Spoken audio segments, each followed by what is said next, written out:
And we're ready whenever you are, Mayor. Good evening, and thank you for attending the council meeting. For those who are attending remotely, the camera and council chambers is set up to show those attending in person tonight. The platform we are using has a raise hand feature. You will notice a picture of a hand in the upper right hand corner. When we reach the point in the meeting where the public has the opportunity to address council, you can click that button to give the opportunity to address council.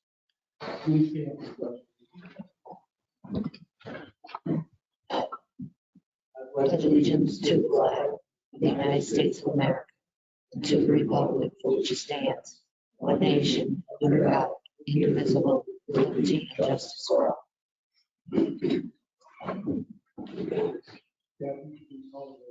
Mayor Tully, Counselor Silly, Counselor Powers, Here. Counselor Scamperly, Here. Counselor Stevenson, Counselor Trim, Counselor Weaver, quorum present.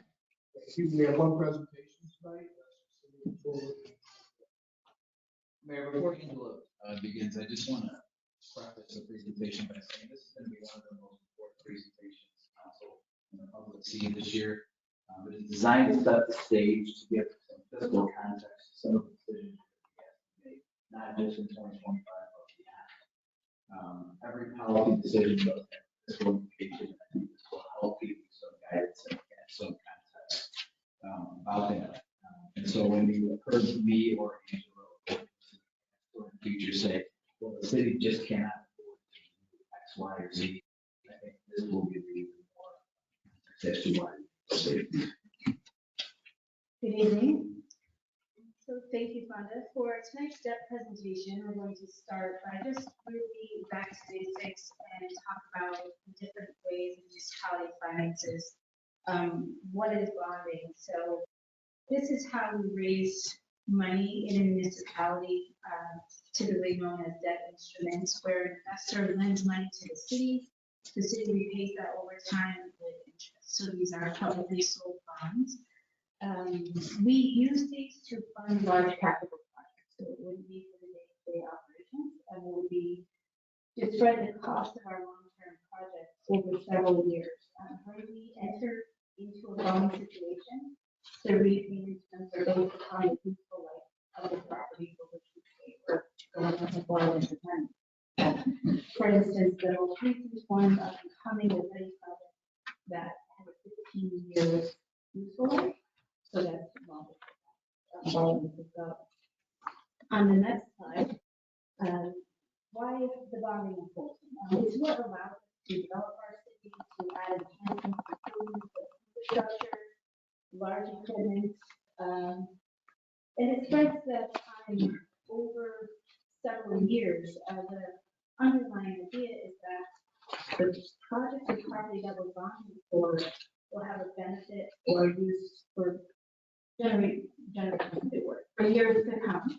And so rather than have all of your 2025 taxpayers pay for this project, we bond that and pay it over that useful life. So everyone is for the next 15 years can share in that sense.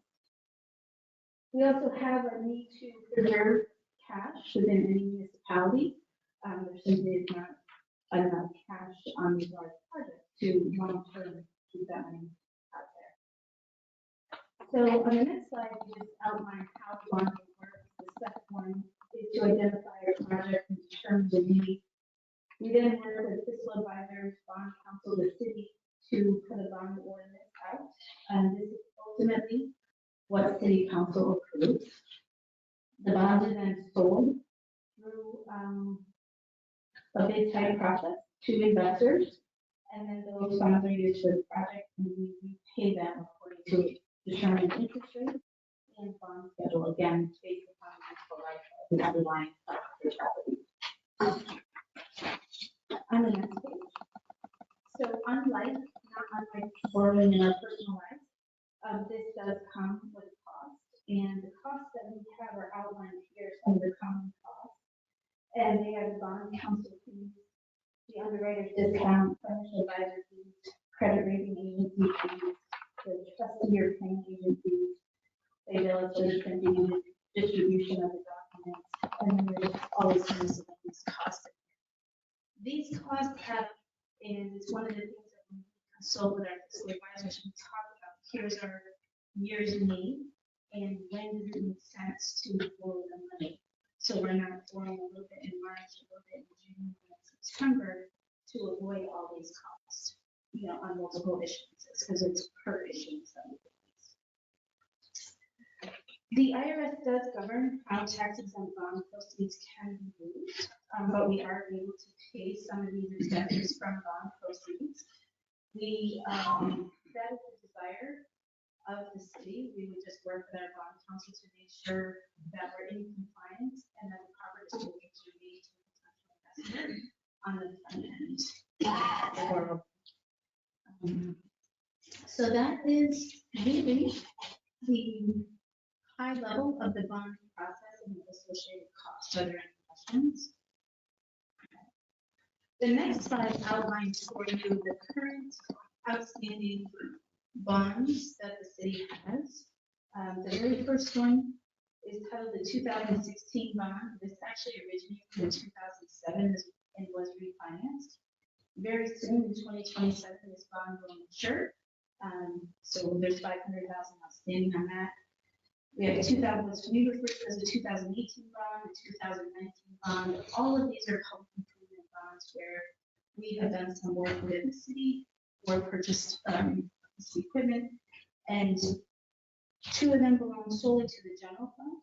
The third bond down is split between general, water, and sewer. So all three funds bear the principal and interest payments of those.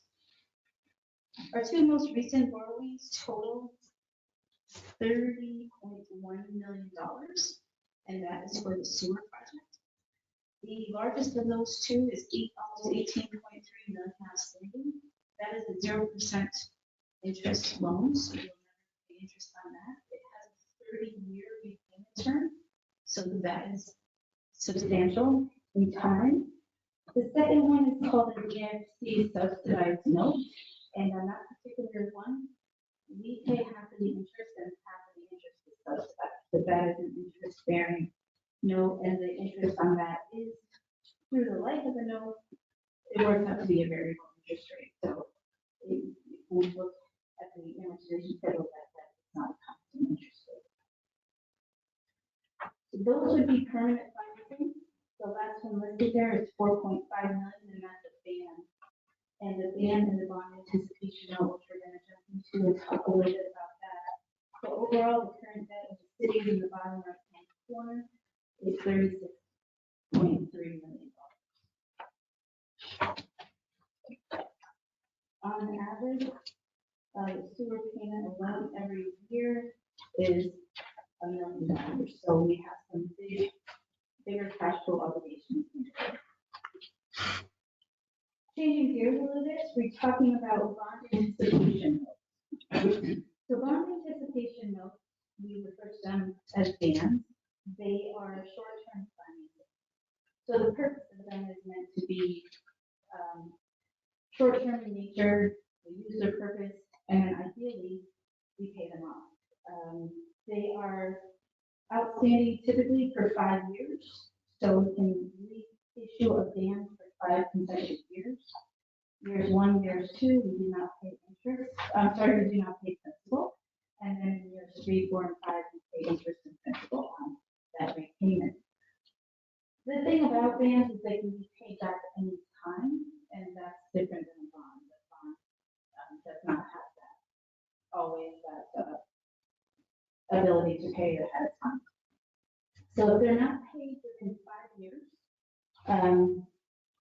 we have a decision point to make. And that's what we're taking up against in just a few is we have some bans outstanding and we're actually coming up very quickly to the decision points. So we have option A where we can pay the amount in full, or option B where we can convert that to long-term payments. So on the next slide, and the next one, we have 2 bans outstanding right now with the ready product. The first one listed is in 2019, what we refer to as 2019. So in 2019, council authorized the borrowing of money. This did not get issued until 2021. So that's typically where the clock starts. And with this particular ban, there was legislation passed due to COVID that said any any ban that was issued between 2015 and 2021 can follow a 7-year schedule. So this particular ban has the ability to be outstanding 2 years longer than the second ban listed, which was both issued and authorized in 2023. The 2019 ban was for $415,000 that represented a 5% match on an $800 grant. And so that comes about in 2019. It gets issued in 2021, often signifying that's when we're starting to get serious about the project, that project. By the time we get to 2023, the cost of the Ready project had exceeded what that initial grant application was years prior. So the $4.1 million, really 4.2 rounded up, was to cover the overages, a little bit of both on the Ready project. We generally review these things to preserve our cash flow. We have an $8 million project. We're going to go through, we're going to do work first. We pay first, the state reimburses. Ideally, in a perfect world, we go through, we know what our match is, we budget the match, we then borrow the short-term financing to get us from the start of the project to the end of the project. When all grant proceeds come in, we can repay that ban and it's done. So we have 5 years typically to do that. Taking this and not hanging out at the end of the project is really just delaying the repayment of a sizable project. So just keep that in mind. And that's where we are right now. We're at a point where, as of right now, we have $4.5 million outstanding on the combined savings. And we're at a point in 2028 where we need to decide what to do. We need to do that well in advance of 2028, so we have a plan. Unfortunately, and regrettably, this year, the way the ban lines up is we have a $242,000 principal payment that was not included in the budget. The reason that wasn't included in the budget, really, in looking back, relates to lack of coordinated communication between the city, our fiscal advisor, even though it's not what anybody wants to hear. We have been for lots of years significantly short-staffed in the comptroller's office. But it's unfortunate, and we are working to produce a resolution that will put this money in the budget. So we want to pay that. And then it just, it's a reminder that all of your strive for a thorough and accurate budget process, the complexities that are involved with it, and, we need more hands in the pie just to make sure we're delivering what exactly we need. So we have that, and we've instituted safeguards, and I've had recent, as of today, conversations with fiscal advisors. So this will not be a repeat occurrence. But that is unbudgeted and it's coming your way. Yes. So the public is staying on the Ready project, we're facing the new belt area, and all of that, hopefully. Yes, Counselor, there were several projects included in that umbrella. There's not 5, but I think a little bit on the Maple City Trail, the Greenbelt, as you say, but yes, it was a lot. So just to piggyback on that, a large portion of that second number, 4 million, the engineers initially made a huge mistake and did not determine that we needed steel pipe in the wall. And so that was not included in the original ban, and that had several million dollars on the project. I don't know if it was quite 4.1, 4.2, but I'm sure it was 2.8 or even more. And then with the playground, and all the more reason. My point is, we had to do it. had to work instantly because the contract was ready to play. When we're looking at these bans and bonds, it's important for everybody in the council and the public to understand these are long-term projects. And this is why we choose bonds, so we can pay for it, because really it's gonna be generational. But the generations are also gonna be able to use the fruits of this, so to speak. And so, but that was what happened. That rate project was not supposed to cost the city, that kind of money. The engineers that were assigned to the city, I think they missed a big one, that wall, and that was settled pretty quick. We asked about it initially, he said, no, the wall's fine, and then in the middle of the project, we need to replace that wall. Substantial amount. So I don't know the cost of just a wall. I don't know if you know. I don't recall the cost of it. It was perfectly underwater. So what I'm trying to do is, Correct.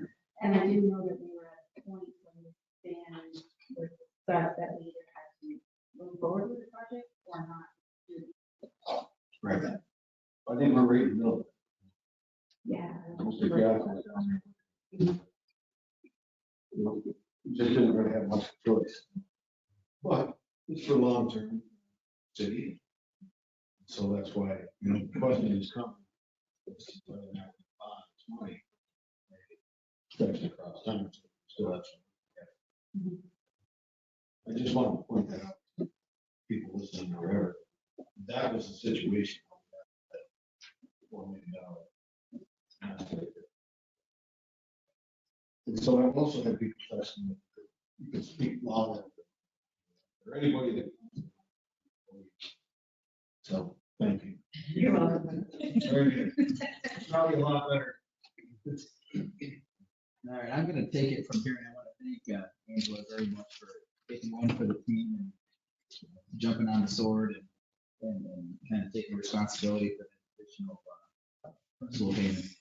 But it is important to understand that when administrative capacities are as limited as they have been in city government or any municipality, things are going to fall through the cracks. And I give a lot of credit for taking responsibility through with it and taking quick corrective action.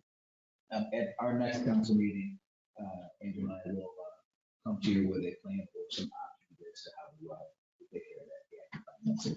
So we will address it pretty quick. So if we move to the next stage, I think it's really important for us to understand the current condition. And Angela's done a wonderful job explaining it.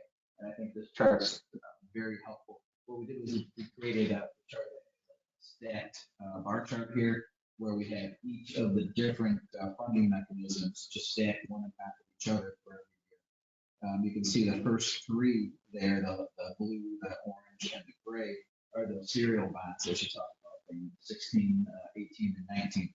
They're a very small part of our overall debt service. Will be going away very soon. The next two up, the gold color and the lighter blue, are those wastewater treatment plant borrowings that are going to be with us for 30 years.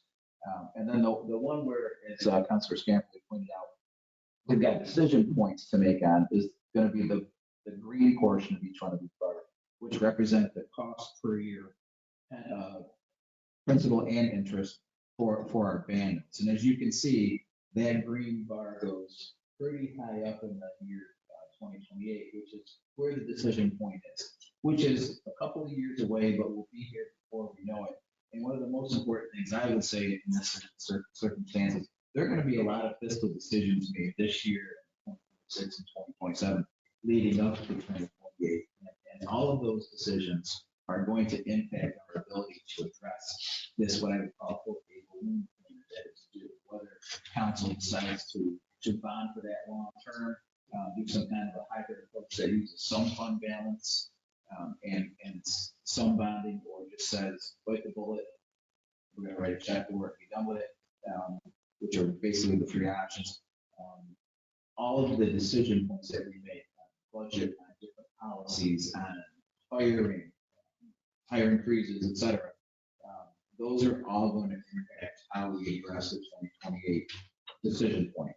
So I think it's really important to understand where we are and kind of set the stage that even though we're a couple of years away, hiring an additional tax position or, agreeing to a contract for labor services, all of those are going to be important decisions that have longer term effects. So I wanted to make sure that we understood the current condition of things. And if we go to the next page, we see exactly what the two decision points are. Of course, we could certainly pay some and bond some, so there's always that hybrid approach. But when you think about it from the fiscal position of the city, if we were to write a check to the bands in 2028, that's likely to use up the vast majority of our money. It's not leaving us with a lot of cash reserves.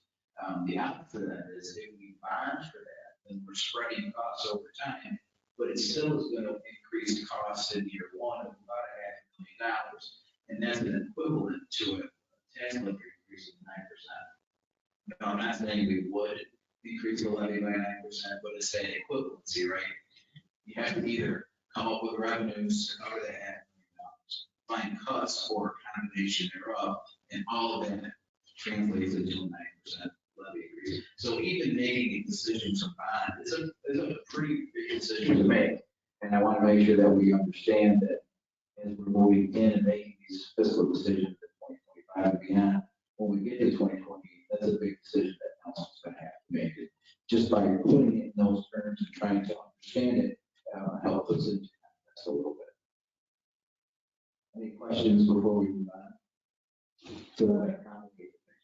It's not complicated at all.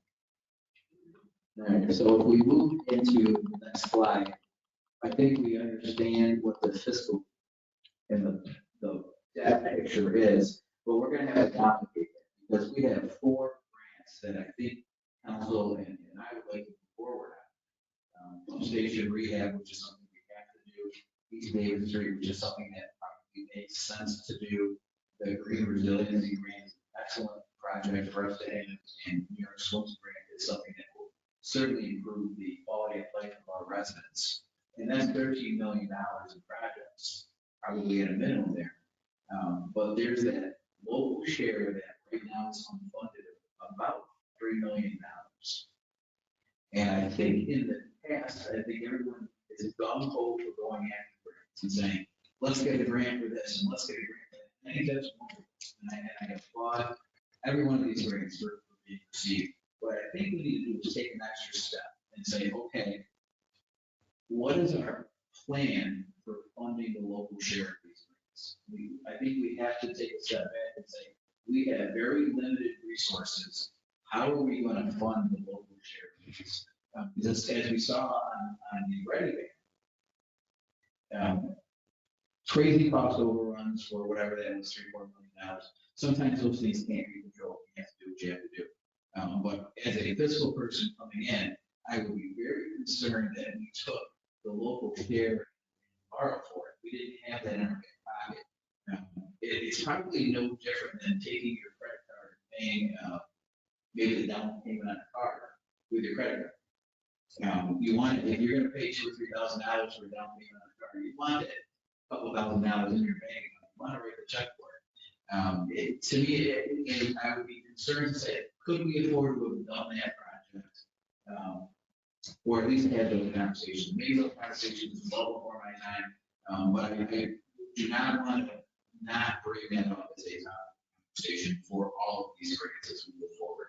Where are we going to get the $3 million? Now, I think part of the responsibility for answering that question falls on me, but it also falls on council to make those decisions. And more importantly, moving forward as the push is to, we want to do a lot of things, we want to get more grants, we apply for grants.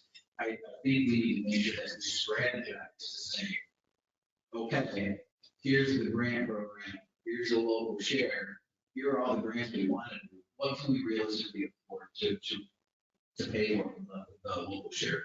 I think it's a really important conversation to have. There are some things that we just don't have a choice on. Station rehab is one of those things. We may be fortunate where we could borrow at 0%. I think we could probably get that from the ESA that's in the offering. That will help, but it still means that we have to pay $1.1 million over the course of time. So it's not a grant, it's a repayment. Maybe that one falls differently than some of the others here, but it still is a significant amount of money that I don't necessarily think we had in cash to be able to put out. These grants that I think all in our minds say we're going to do. What I don't think any of us have in mind is where's the $3 million? And I think that's a conversation we have. Staff manager needs to work on it, give council options, and then council's going to act on it, maybe come up with an even better idea, which is absolutely fine. But these are realistic problems that I think we have to face up to and not put our hands in the sand and say, okay, this is the $3 million number, let's figure it out. Any questions on that? I'll get things even further. Now, let me just comment that I think your point is well taken. Looking ahead, as we apply for the opportunities, from ahead of time, is capable and to share the city. At the same time, I think it's important to keep council informed of grant opportunities that come available that manager may decide, we really don't think we're going to share, but tell us that. Okay, don't just bring this grant application for us to apply for, but here's a grant that we think could be helpful to the city, so that we be able to share. Figures of the No, I think that's very fair. I think those are decisions that we should make together. Right? I would never want. Thank you. Yeah, of course. All right, so if we go to the next slide, complicating things further, our immediate capital needs. We just off the cuff just try to come up with some of the things that we need to probably pay for that are longer term capital needs. We need a fire engine that's roughly $1 million. Roof on the fire station is $350,000. A minimum number for City Hall upgrade is $1 million. That's a very minimal number. Our drinking water plant needs at least $25 million in upgrades.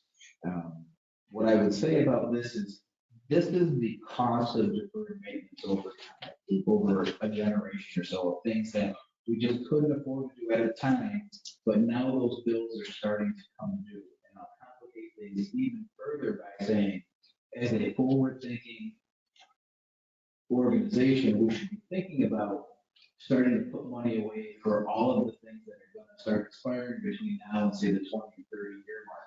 And it seems to me, as I look at this, I say, man, we've got to build from the past, we got to start saving the future.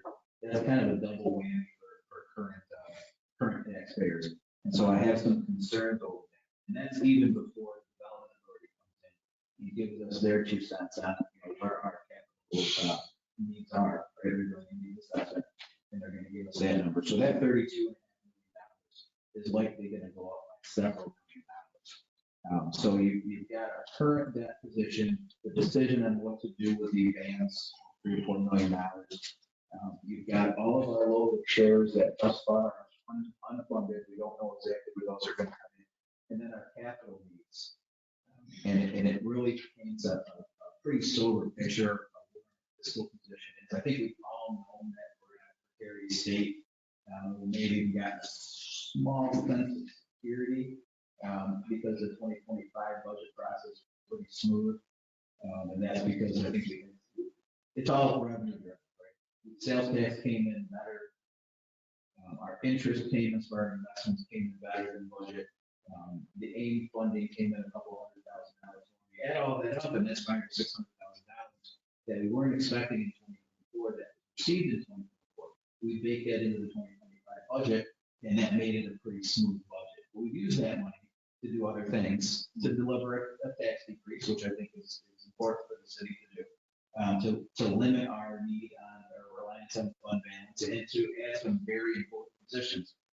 But I would say that the 2026 budget process is going to be there. And this is the context by which I think we have to really look at everything this way moving forward. Even the simplest of policy decisions are going to have fiscal implications. And I think we need to make sure that we're thinking about those as decisions we make. Believe me, there's nothing more I want to do than support staff or provide additional services to residents. But the question I think we're always going to have to ask is, how does that fit into our overall spending plan on meeting our obligations now.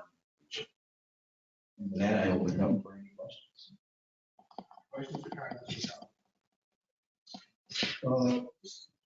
Something unfunded local shares. I know that there's sources, we can hopefully get some help with this national grid. Does that and we're developing organization. The MAC money.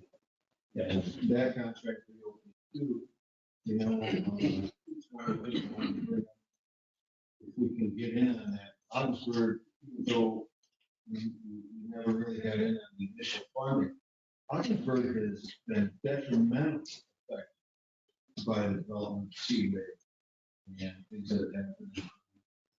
And I think it's important that we are part of the conversation. We can get in. It's part of the reason we're in this situation is we haven't had help from some of the other communities on the river have over the years. We certainly face a downfall because of the seaway. The seaway hurts. When Augsburg used to be the stop, the shipping, and things would railroad to Chicago. A lot of people call it something. Seaway coming in, now it's big going on. Otherwise, plant closed, you know, lost jobs, you know, shipping road, et cetera. One after another, it was roughly. And so we were never really compensated. And I don't know why the initial discussion, but we really need it. And I think that is a good place to start. And maybe we can get in and get some of this local share, which is really painful, and get us on the radar, and get us in that contract. I think it's very important. You know, so if we can somehow, somewhere. Let me get offline with you and you can give me a little bit more context and we can see what we, obviously, we're gonna do everything we can to try and mitigate that $3 million. But I don't have a source for everything. So as far as I'm concerned, we're out. Sure. Until we can find some other. And I have a feeling we'll find some, but I don't think we'll find it. Well, I agree with Dan on certain aspects. Those comments in national, there really is in the scheme of things. We're the unfunded aspect, who's going forward in fear of that known. In service, up in time, especially government. But I don't, we'll see that develop. River, already something up. Yep. RDA. I don't know what kind of, I'm not too familiar with it. Really got up. You know, and being part of the conversations, it's a good thing, but I mean, ultimately, you know, I love the presentation here, I want to say, didn't enjoy seeing it, you know, but with all that said, there's, you know, we've got to really utilize the staff that we have now and concentrate on this fiscal picture, do some other aspects of government. But the last thing I guess what I'm trying to say is the last thing I want to do is take up staff. You know what I mean? You're going forward, and not frivolous, it's not suggesting it's frivolous, but we have issues that need to be addressed. And they need to be on the forefront. 128 says I'm not one. And with that being said, we really got a chance. And we fiscally responsible. So we can advance this city, man. That's good things coming up. Hopefully, the sales tax. Getting, I know we ask every year, but 1.8 projected numbers for the March. Yes, the late February, March, we should have that wrapped up. So, you know, hopefully we've got a little boost there, but it's sure not enough. No, and to put that sales tax in context, although we don't have final numbers, we have preliminaries. We're up about 260 grand over budget, which was slightly over 2% increase, which may sound okay, but I think the county was preliminarily was up 5%. So our economy really kept up with inflation as far as sales tax is concerned. So although it's a bigger number of the budget, it's not. It's, some other things that which goes to show you that the local economy is in shape. To do what we can to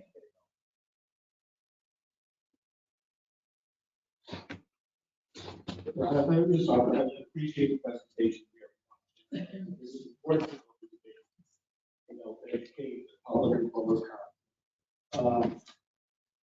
You know, it just speaks to the importance of the availability of municipalities to address these long-term, the projects that affect citizens.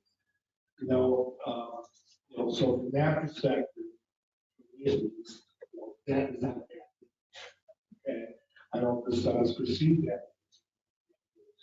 4 years before we came forward, this would be to spend down on that, to avoid that, tie us to the use of funds to address some longer term operational that we're facing for the next 3 to 5 years. But the cities, the state puts them in how much is work. And Oxford's percentage of against that cap is quite close to 20%. You know, so I bet you on more. I think there's room for us to do something so that to achieve to address some things that are out. So my thought. Again, very important issue, especially at this council. Appreciate it very much. Thank you. Just reinforce my thought. We have to focus on necessities that we need to do versus the things that would be nice to do. And we need to work on getting development going. Districts that our city will because there's decisions to it. Something we can't go out and some of those lands are there for 10, 15, 20 years. There's not much going on. It's not all us, some developers and stuff also. We need to focus on that. Thank you. All right, so with that, take the presentation. We do not have any public hearings tonight, so it's first appearance. At this time, I'm attending in person.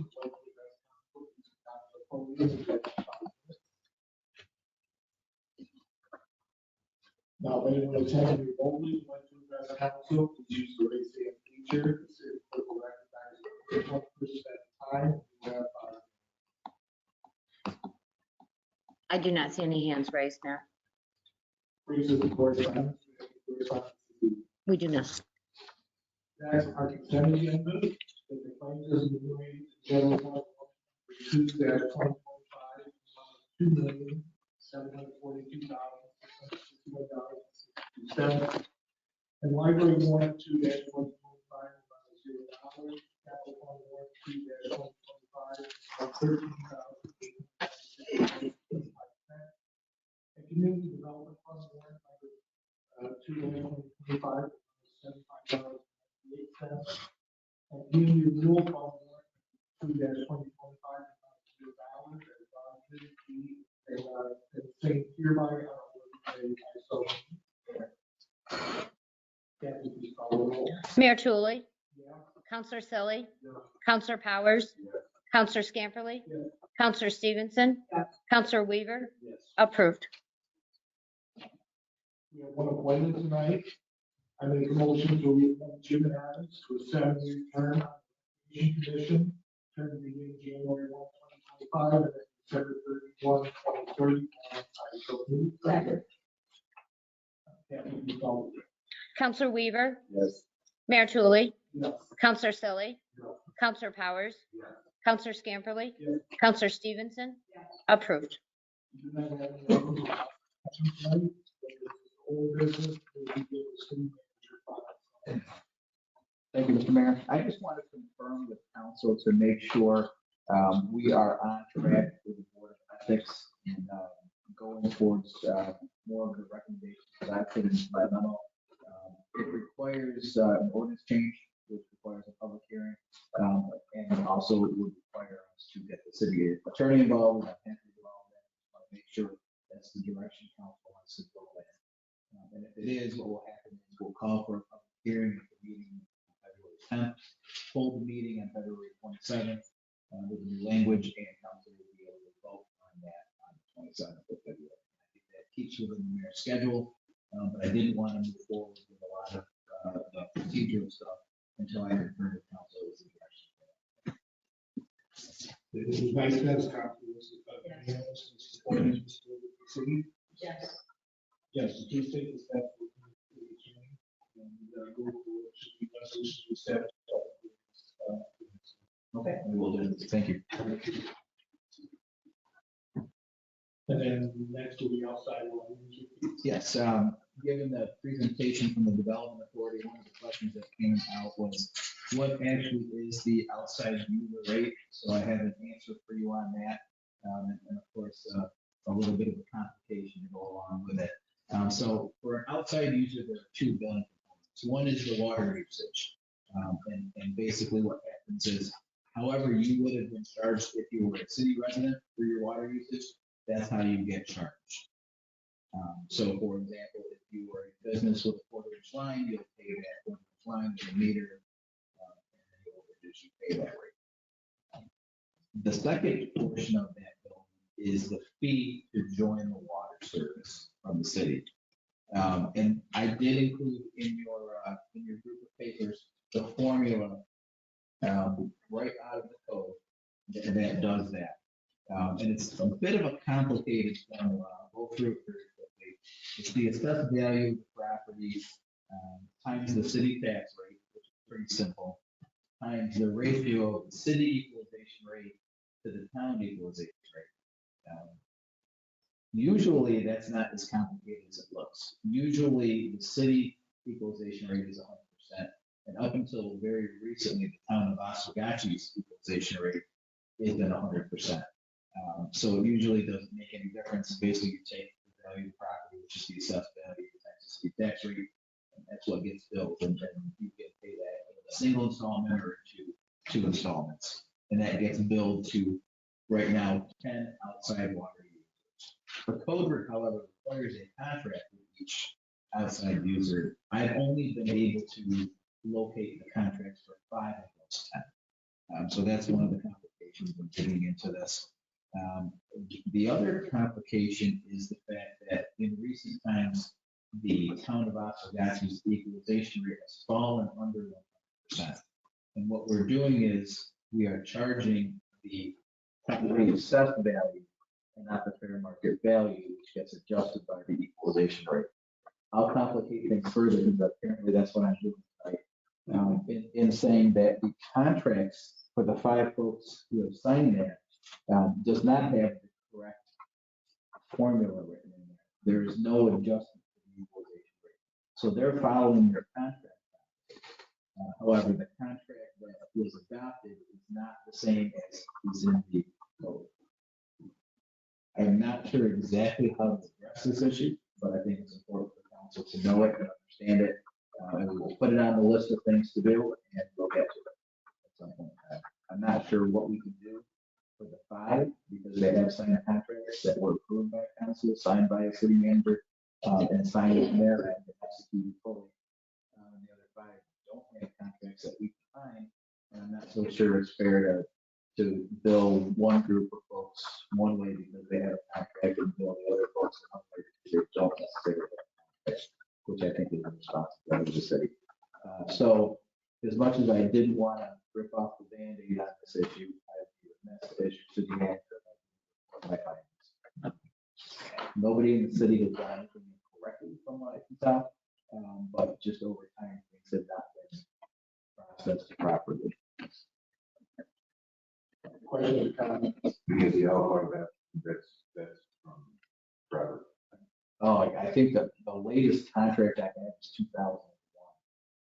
So like, we're talking 24 years ago. So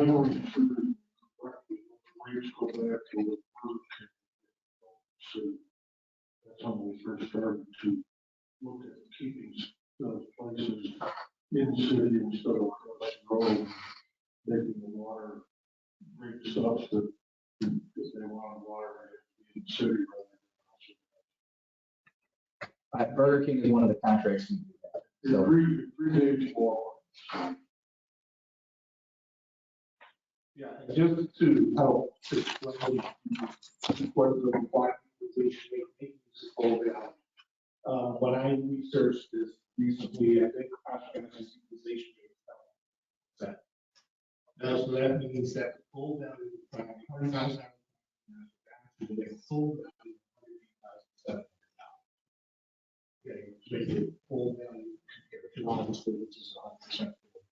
So, and I think it's important that full value use, so I think we're going to discussions first with our kind of users. We also want to look at that particular language in B2. I think it might need to be that the state by the applicable municipal equalization rate, city. Provisions county has. Thanks for sharing this class. There's some question about that based on the presentation, so for the written for that. Maybe else? Thank you. All right, does anyone else have any business? I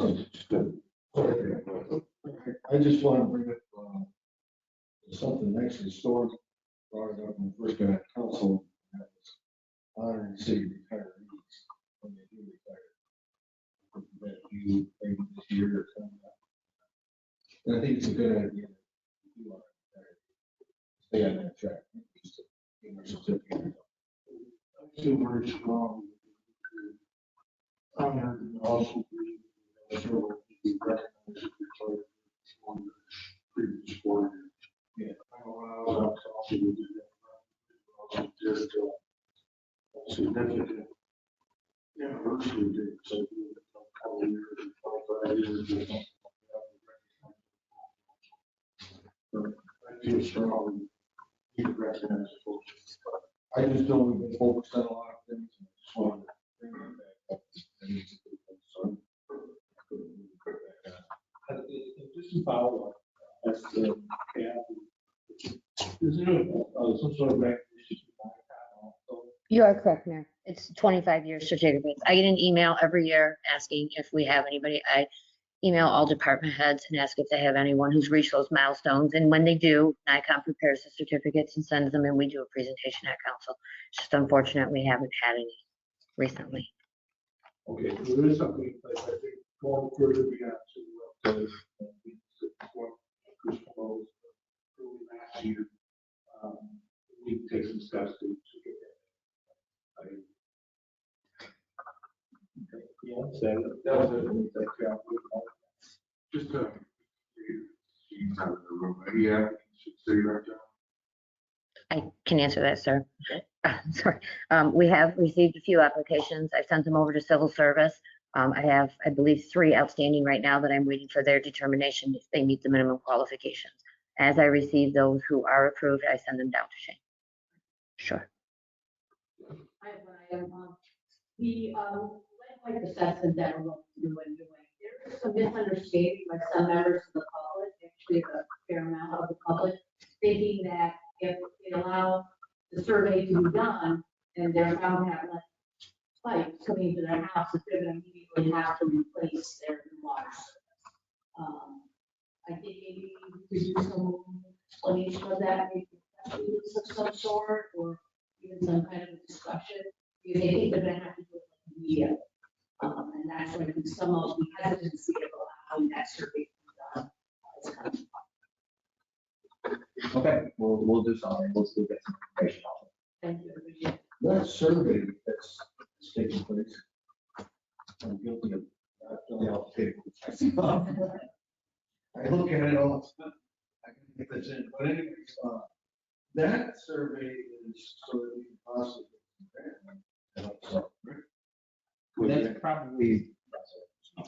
That's probably the next step. So there is money available to all municipalities to do this, through the bipartisan structure law. So step one, identifying where you had the service issues, right? This copper, PVC. And that's what we're doing. We will see what the next step from the state and the feds come from. EFC and Department of Health from the state are implementing this. For as of right now, we've been told that this is for seek only, right? Find where the services are, not for any kind of remediation. So the assumption from my part is there will be a second portion of this that will help mitigate those costs, but that has not been discussed in detail. We don't have anything that tells us that's the case. That's only. And we have some people going around, knocking on doors too, trying to. Yeah, so step one was to send a letter to all residents, asking them to help us out, taking a picture, filling out a form. And we did get some responses, but as you can imagine, a lot of folks did not respond. So what we decided to do was be proactive and pay some folks to go door to door and confirm what type of service they had coming in. If I had that service, I want letting waters out of it. And this is a requirement. This comes down from EPA that we have to do this. But I'll give the federal government some credit here. They said you can do it and gave you money to do it, as opposed to some programs that just, I'll even go do it. Let you figure out how to pay for it. So this is money behind it. And so we had, for folks who haven't responded back to us, we have been more proactive.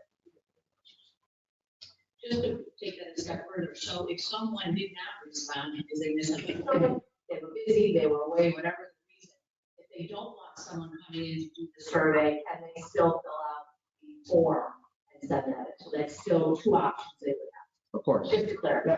Yeah, absolutely. Unfortunately, there's been some tripping over our work in this because they aware from some people who did submit their response.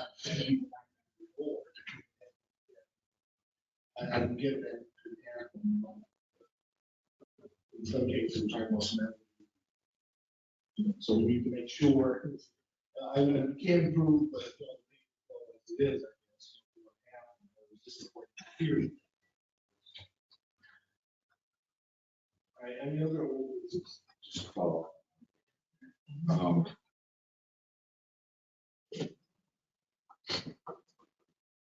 Out of, how much of the city do we get? Do you have an I idea? think we're about 2/3 done. We may be even close to the 3/4. I would defer to Shane on that. I'll get you an answer for Friday update. Between the letters and the door to doors, we've been very successful in getting a good chunk of the city done. And I give you a percentage rate, I think I'm close. But From what I understand from the presentation, it was to be voluntary, you know, you go down yourself and not, like Dan, I didn't really, I did have it, you know, eventually I had it. But with that, I would imagine to get a motion to sit down. Additional grant, alleviate some of the holes that are united.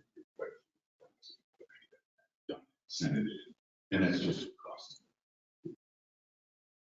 It was kind of a little disruption for some people, it says, you know, ultimately, you know, if we get a chunk of the city, how we help. And then it's just, many people that. Well, two things. There was no good way to be able to do this anytime you're asking the resident to help you out. You know, it's something like that, that's somewhat technical. So we do appreciate those who were able to help us out and do that. I wish it could have been more efficient. There's lessons learned there. I will say that most of our results are positive. So the vast majority have been positive. So that's a good result of this, which means that folks are getting healthy water that's coming. So, good to confirm that. Any other old business?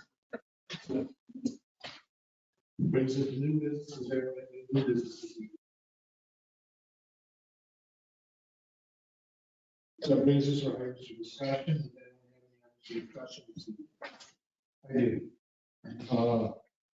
Not really much of a discussion, but I was just hoping that we can get maybe a brief presentation from the city assessor regarding perhaps property tax exemptions for seniors, where we're at, and maybe any other important issues that the assessor deems council should be aware of. Well, why don't we take this opportunity right now to introduce Rochelle Bilfax. Stand up. Hi. She's our new acting assessor. Started at, well, when did you start that? January 6th, yeah. Board. This issue is something that I tasked her to find some information on, and so we will be more than happy to provide and dig into some of those details. Excellent. Did you have any ideas when we had talked about April, as a presentation? Is that a good time? I was hoping February, but if you still have to do some crunching and get some numbers, that's fine. And could you email me specifically what it is that you would like? Sure. Absolutely, I will. Yeah, Dan, run that right through me now. Okay. This has been in my radar for some time. I've been working on the presentation and suggestion for them to that. The senior citizen income exemption, income threshold is $18,000, proposal 20. And so we get it from the county, real property tax office, listed on municipalities, and looking at the whole time, some and it'd be hard to predict if we make an adjustment, how they might look back. This is something I've taken on myself to share with this event. Unfortunately, with the county deadline, several. So I don't think there's urgency for a presentation at this time, unless we find out that it is correct. All right, but I do think it's time for us to look at an adjustment to the for a senior citizen exemption, possibly consideration of a disability exemption, like scale, separate the county that have exemption. I know the county office that I think are the 2 or 3 properties in the city that get a county tax exemption. So, yeah, at some point down the road, the presentation, agree with the council standards. So rather than an email, I think Mr. Tully, Mayor Tully did a much better job than what my email did. So I'd like to just roll with his comment. That's fine. It's an issue that's been brought to my attention now that we have the subject. We can certainly address it. There's some fiscal implications and we'll have a hard time modeling that out. So it'll be hard for me to say it's going to cost X, Y, Z numbers, but we'll certainly do our best to try and quantify it. Go with council's lead. It's a good topic of discussion given the and how it will intermix with the debt service we occasionally have. So another example of the trade-off. Thank you. Any other items for discussion? Mayor, I'll have one item when council's done. Yeah. I have to put my director of planning for just a moment and inform council that we did receive a zoning request from United Helpers at 100 4th Street. They are currently zoned commercial. Their request is to be commercial residential. Obviously, we don't do spot zoning. So we'll take this and send it to the planning board and go through the processes. But as Andrea explained to me, she just gave council a heads up. So it originates here in council chambers and the final decision will be with council. Just go 100 4th Street, that's what I got it wrong. What was it? Oh. Depending on the use that fall under special zoning district. It's possible, but we'll dig into it. Go through the process. Anything else on this discussion? But this is citizen participation, at this time, if anyone attending in person, go to the council, please come down to the podium and do that.